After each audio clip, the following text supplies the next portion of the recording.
You didn't lose them. The universe removed them Milky Way, and this truth is not meant to comfort your pain immediately but to awaken your understanding slowly, because when someone leaves your life and the absence feels unbearable, the mind calls it loss, the heart calls it punishment, and the ego calls it rejection. But the universe calls it correction, alignment, protection, and preparation, because nothing truly meant for your highest growth can be taken from you. It can only be delayed, transformed, or replaced with something truer. And when the universe removes people from your life, it is never random, never cruel, and never without deep purpose. Even though at first it feels like betrayal by fate itself, you replay conversations, memories, promises, and moments wondering what you did wrong, what you could have done differently, how you could have held on tighter, spoken softer, loved harder. But what you don't realize in that stage is that the universe saw what you couldn't. See, it saw the emotional imbalance, the energetic drain, the misalignment between who you were becoming and who they were choosing to remain. It saw how much you were shrinking to keep them comfortable, how often you abandoned your intuition to preserve connection, how many signs you ignored because attachment felt safer than truth. And so the universe stepped in when you wouldn't, because sometimes removal is the only language the soul understands when it refuses to let go, and this is why. The pain feels so sharp because it is not just grief for them, it is grief for the version of you that believed they were necessary for your happiness, grief for the illusion that love requires suffering, grief for the future you imagined that was never truly aligned. And the universe does not remove people to punish you, it removes them to break cycles, to stop karmic loops, to end lessons that have been repeated too many times, to protect your spirit from further erosion, and to create space for expansion that cannot occur in crowded emotional rooms, because growth requires emptiness before fulfillment, silence before clarity, endings before rebirth. And when someone exits your life suddenly or painfully, it is often because their role in your journey is complete, not because they were unimportant, but because their purpose was temporary. Some people are teachers, not lifers. Some are mirrors, not partners. Some are catalysts, not companions, and holding on to them beyond their purpose only delays your evolution, which is why the universe intervenes when attachment becomes an obstacle to destiny. And you may ask why it had to hurt so much, why it couldn't end gently, why it couldn't fade peacefully. But understand this.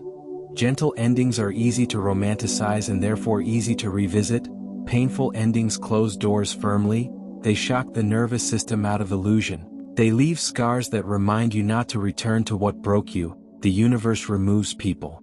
loudly when quiet lessons are ignored, and this removal forces you into solitude not as punishment, but as initiation, because solitude is where identity is rebuilt, where self-worth is recalibrated, where intuition becomes audible again. And in this space you begin to notice how much lighter your energy feels even while your heart aches, how your thoughts slowly become clearer, how your self-respect starts to return, how your sleep deepens, how your creativity awakens, how your standards rise.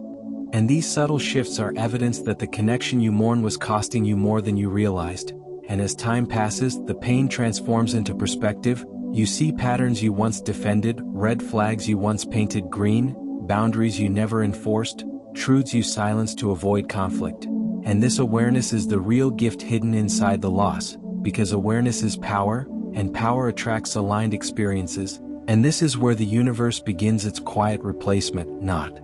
necessarily with another person immediately, but with peace, with clarity, with self-trust, with opportunities, with synchronicities, with a deeper connection to yourself, and eventually with people who meet you at your healed frequency rather than your wounded one, because the universe does not replace what it removes with something similar, it replaces it with something higher, but only if you let go without bitterness, only if you resist the urge to chase closure from those who couldn't give you consistency, only if you stop asking why they left and start asking what part of you is now free to grow, because every removal creates an opening, and what you fill that opening with determines the next chapter of your life. And if you fill it with resentment, you repeat the cycle, but if you fill it with acceptance, self-respect, and trust, you ascend. And this is why the universe sometimes removes people you still love, because love alone is not enough to sustain alignment, compatibility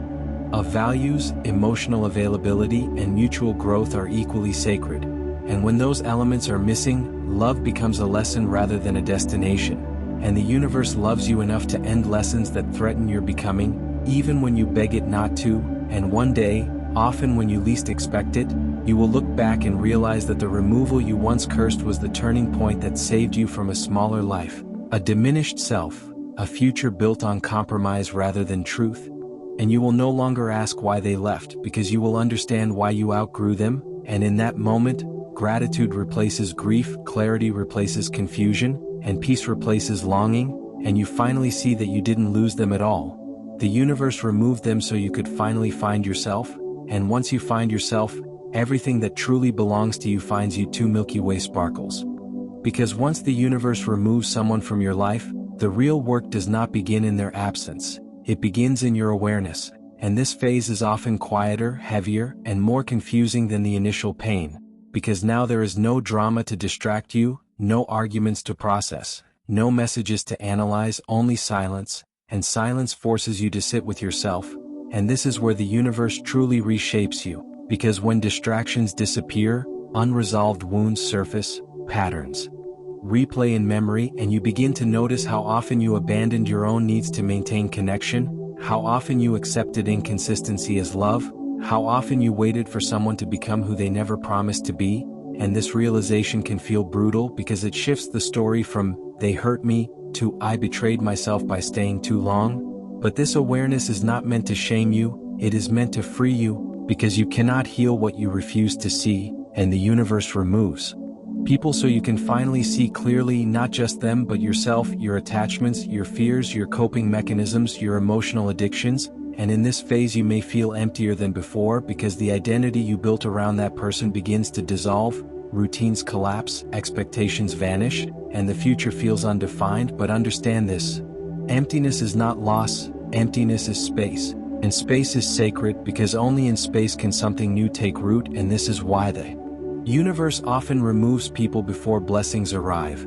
because blessings require room, emotionally, mentally, energetically, and if your heart is overcrowded with attachments to what no longer serves you, there is no space for what is meant to elevate you. And during this period you may notice strange synchronicities, repeating numbers, unexpected opportunities, sudden insights, old passions resurfacing, because the universe is redirecting your energy back to yourself, where it belongs. And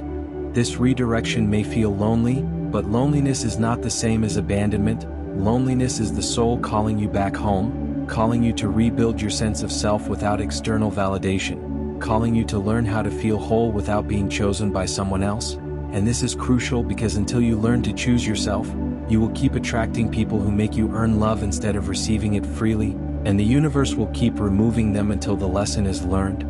Not out of cruelty, but out of devotion to your evolution. And as you move through this stage, you may feel tempted to reach out, to reopen doors, to romanticize the past, especially when nostalgia softens the pain and highlights only the good moments. But remember this: the universe closed that door for a reason you may not yet fully understand, and reopening it often delays healing rather than completing it, because closure does not come from answers, it comes from acceptance, and acceptance is the moment you stop arguing with reality, and when you finally stop resisting what happened, your energy shifts, you stop bleeding into the past, and the universe responds immediately to this shift, because the universe does not reward longing, it responds to readiness, and readiness is quiet confidence, self-respect, emotional clarity, and trust, and this is when you begin to attract differently. Not necessarily instantly, but subtly, healthier dynamics, calmer connections, opportunities